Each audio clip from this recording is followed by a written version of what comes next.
কোনো নেক আমলকে ছোট বলে অবজ্ঞা করতে নেই, আবার কোনো গুনাহকে ছোট বলে সেই গুনাহ করতে নেই। নেক আমল সেটা ছোট হোক বড় হোক আমরা ছেড়ে দেব না, কারণ বলা যায় না আল্লাহ রাব্বুল আলামিন কোন আমল দ্বারা আমাকে আপনাকে জান্নাত দিয়ে দেবেন। বলেন সুবহানাল্লাহ। এক খারাপ মহিলা, পতিতালয়ের এক বেশ্যা মহিলা মরুভূমির মাঝখান দিয়ে যাচ্ছেন। রাস্তার মধ্যে দেখলেন একটা পিপাসার্ত কুকুর পড়ে আছে, জীবনটা যায় যায় অবস্থা। মনে হয় যেন একটু পানি দিলে বাঁচবে, আর না হয় এই মুহূর্তেই সে পিপাসার কারণে মারা যাবে। মরুভূমি, কোথাও পানি নেই। ওই মহিলা খুঁজতে খুঁজতে খুঁজতে খুঁজতে দেখলেন মরুভূমির একটু দূরে একটা কূপ দেখা যায়।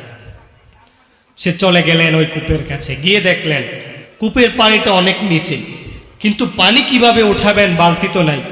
পায়ে ছিল চামড়ার মৌজা, চামড়ার মৌজা খুললেন, খোলার পরে যে ওড়নাটা ছিল ওই ওড়নার সাথে ওই মৌজাকে বাঁধলেন, বেঁধে কূপের নিচে ফালালেন, পানি তুললেন, পানি তুলে এনে ওই কুকুরকে খাওয়ালেন। ওই কুকুরের তৃষ্ণা নিবারণ হলো, কুকুর সুস্থ হয়ে গেল।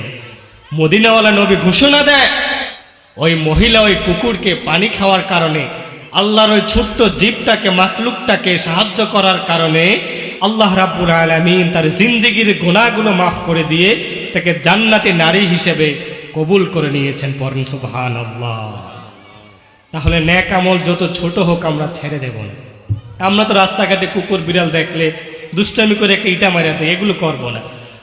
প্রিয় ভাইরা আমার, আবার গুনাহ যতই ছোট হোক না কেন, ছোট ভেবে আবার গুনাহ করবো না যে এত ছোট গুনাহ, আল্লাহ তো চাইলেই এই গুনাহ তো আল্লাহ ধরবে না, এই বলে আমরা এই ছোট গুনাহ করবো না। কারণ বলা যায় না ছোট্ট একটা গুনার কারণে আপনি জাহান্নামী হয়ে যেতে পারেন। আরেক হাদিসে এসেছে, এক মহিলা, ভালো মহিলা, নেককার মহিলা, এক বিড়ালকে ঘরের মধ্যে আটকিয়ে রেখে কষ্ট দিয়েছিল, খাবার দেয় নাই, পানি দেয় নাই। ওই বিড়ালটা ক্ষুধার জ্বালায় মৃত্যুবরণ করেছিল। তারপরে মদিনাওয়ালা নবী তাকে জাহান্নামী মহিলা হিসেবে গ্যারান্টি দিয়েছেন। পড়েন নাউজুবিল্লাহ।